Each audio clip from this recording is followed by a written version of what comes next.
والذين يجتنبون كبائر الإثم والفواحش وإذا ما غضبوا هم يغفرون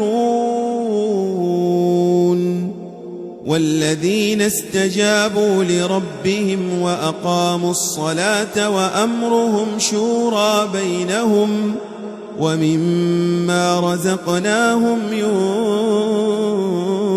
ينفقون والذين إذا أصابهم البغي هم ينتصرون وجزاء سيئة سيئة مثلها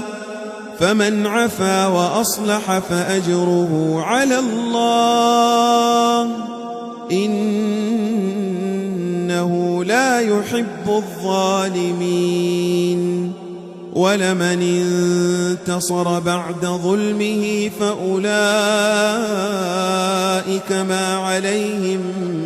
من سبيل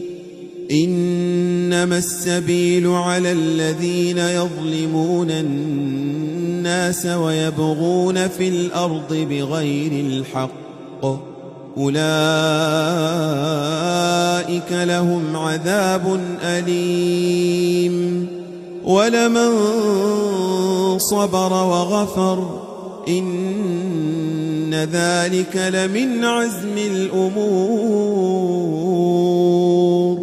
ومن يضلل الله فما له من ولي من بعده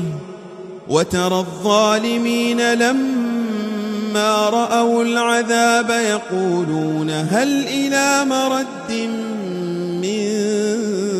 سبيل وتراهم يعرضون عليها خاشعين من الذل ينظرون من طرف خفي